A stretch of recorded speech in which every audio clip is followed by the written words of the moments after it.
We're tracking a death investigation in Madison County where a 42-year-old drowned after he was caught in high water. After a dry start to the day, rain rolling back into central and eastern Kentucky. What else is new there? We'll track the drops just ahead. A former NFL star will spend the rest of his life in prison for killing a man. We'll have reaction to the guilty verdict. Tracking, alerting, protecting. This is WKYT News at 4.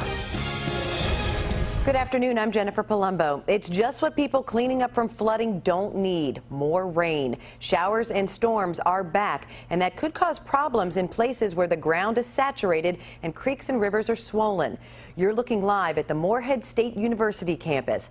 Chief Meteorologist Chris Bailey is tracking the rain on First Alert Defender. Chris? Yeah, that dry cam in Morehead likely to change up a little bit over the next couple of hours as some lighter showers begin to press on in from south to north. A similar view on our live sky cam here at the station on Winchester Road as we look out over top of a gloomy, and I mean a gloomy, Hamburg Pavilion right now.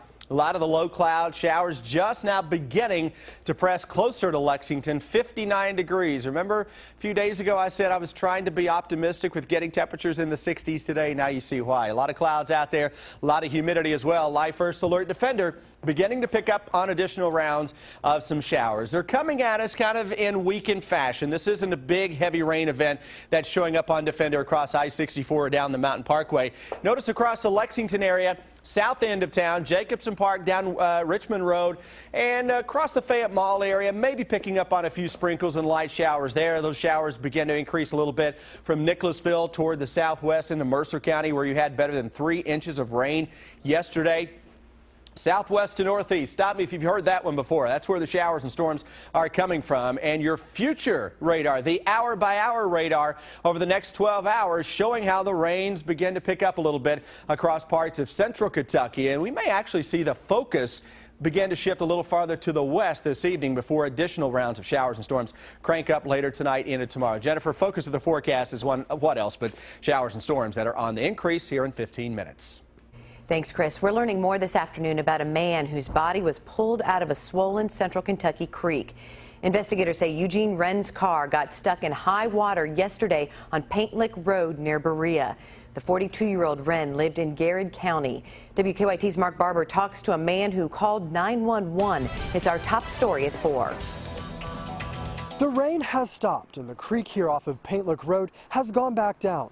But rescue crews say when this creek swelled past its banks yesterday, the floodwaters swept away 42-year-old Eugene Wren. Billy Hazelwood says he called 911 around 12 o'clock yesterday afternoon when he saw the man's car in the creek.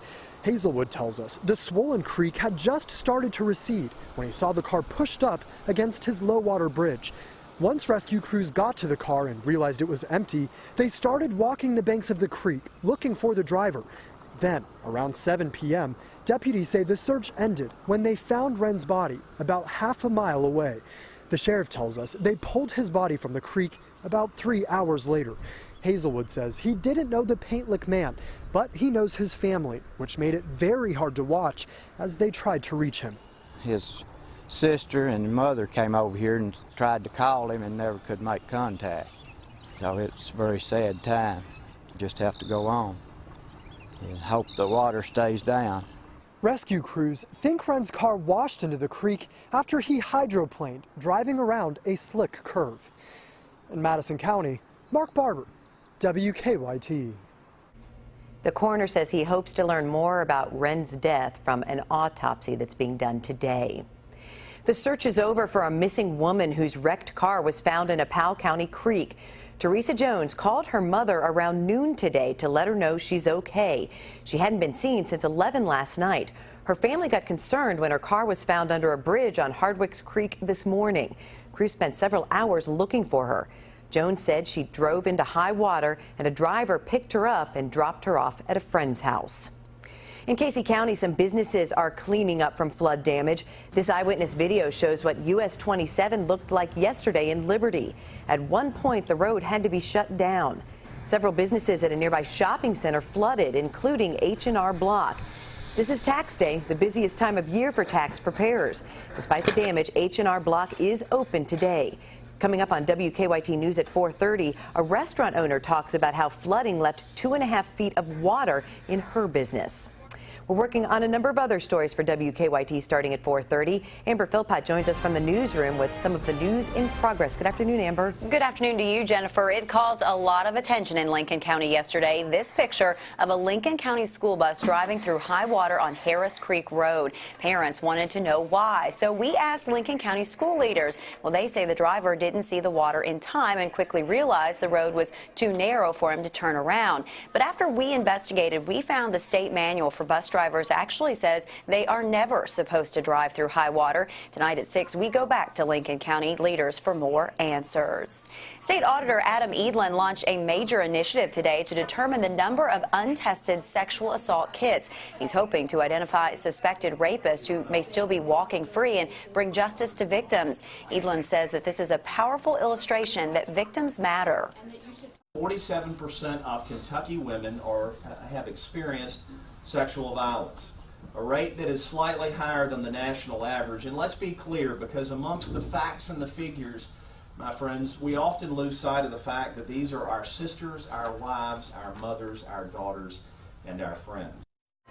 Coming up on WKYT News at 5, you'll hear from a sexual assault victim who says she waited 17 years for justice. That is a look at just some of the news in progress. Jennifer, back to you. Thanks, Amber. Now to stories making headlines across the nation at 4. Former NFL Pro Bowler Aaron Hernandez is headed to prison for the rest of his life. A jury found the football star guilty of first-degree murder in the death of Odin Lloyd. Ryan Nobles has the latest. Nearly 2 years after the death of Odin Lloyd, a jury in Fall River, Massachusetts rendered their verdict. Guilty of murder in the first degree. It was the culmination of a trial that spanned more than 3 months and included more than 130 witnesses. Jurors had to comb through an extensive amount of circumstantial evidence. When it came time to deliberate, they were able to reach a unanimous verdict. We follow the court's orders. Assume that the man sitting in that seat is innocent until the prosecution proves he's guilty.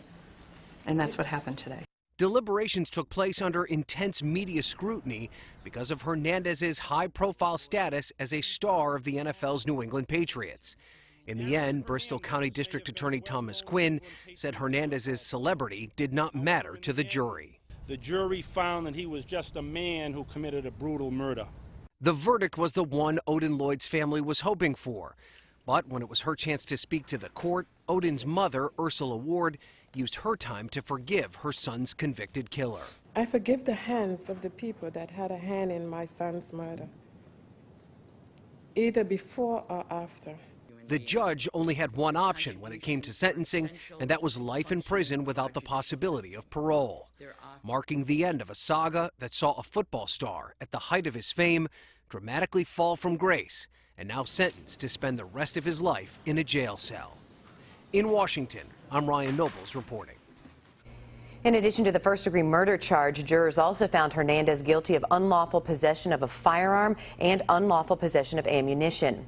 After the verdict, the judge told jurors about other allegations that had not been admissible in the trial, including 2 killings in 2012. Hernandez was not charged for those. 2 years after the Boston Marathon bombings, the city is remembering the attack that killed 3 people and wounded more than 260 others. The mayor declared today One Boston Day. There was a moment of silence held at 2:49 this afternoon when the first of 2 bombs went off near the finish line. A jury convicted Johar Tsarnaev last week for the attacks. His older brother was killed during the manhunt.